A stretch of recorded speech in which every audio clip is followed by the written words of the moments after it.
The adaptive cycle is a heuristic model developed by C.S. Holing for understanding macro processes of change in ecosystems. However, the adaptive cycle is equally applicable to any complex adaptive system. It can be used to identify structural patterns in both ecosystems as well as social systems as they go through nonlinear processes of change. Systems change is about changing complex adaptive systems, i.e., living systems. So understanding these inherent processes of change in living dynamical systems will be of great value. The model describes how complex adaptive systems evolve in terms of 4 phases, with these 4 phases being exploitation, conservation, release, and reorganization. The first stage of exploitation is one of a new environment. It is one of growth, a time of expansion and increasing complexity.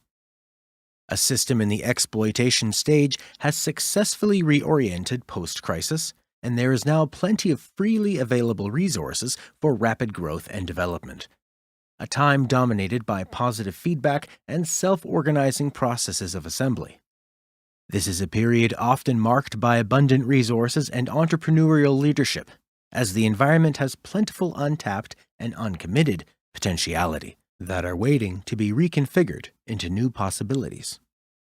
Once kick-started along a growth trajectory, many resource flows are available for experimentation. In the R stage, network connections are established and interdependencies are built. At this stage, positive feedback can work to take hold of some emergent pattern and rapidly scale it up, as might be seen with the exponential growth of a startup company as it rides the positive feedback loop of economies of scale. The conservation stage is a state of equilibrium, is about controlled development, and this equilibrium is a time of stability. The system has reached a high level of complexity and connection between its parts. A mature system in the conservation stage dynamically performs at a high level of activity and can be seen to be optimal, exhibiting strong stability. At this stage, negative feedback cycles dominate over positive feedback, but as the system settles into a stable configuration, there is the possibility of rigidity forming. Characteristics of a rigid system include very few key nodes with a high concentration of influence, and low diversity both in nodes and pathways. Additionally, a rigid system is brittle and vulnerable to disturbance because of reduced diversity and inability to self-organize. This mature active specialization weakens resilience by permitting systems to become accustomed to and dependent upon their prevailing conditions.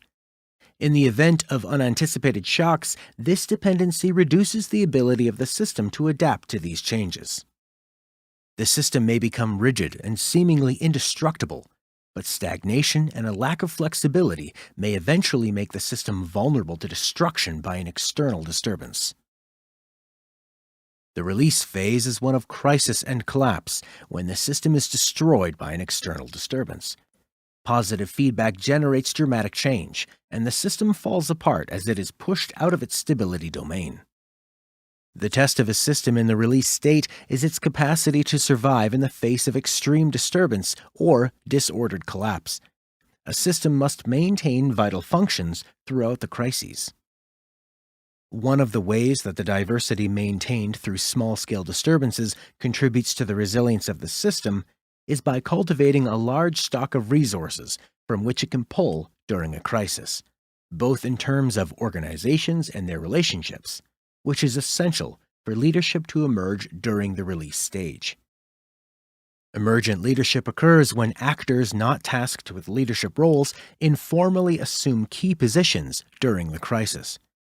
Failure to survive this stage can result in a complete breakdown of the system cycle.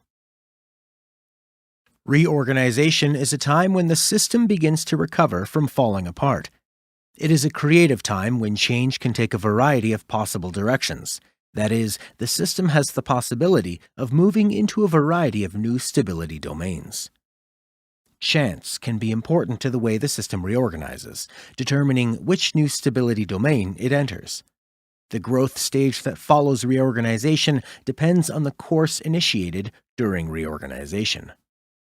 To reorient after crises, the system must reorganize and reconnect these pathways and node relations.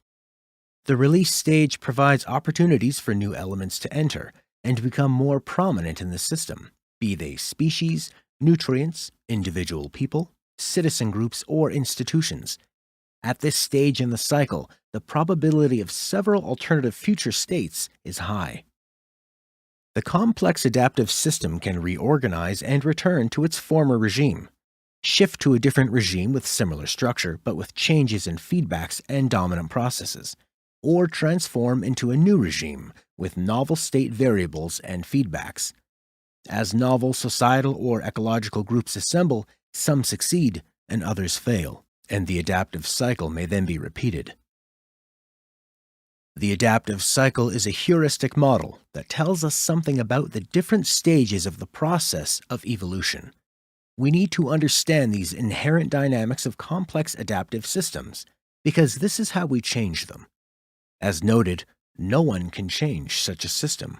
We have to instead work with this adaptive cycle to enable it to evolve in a certain direction.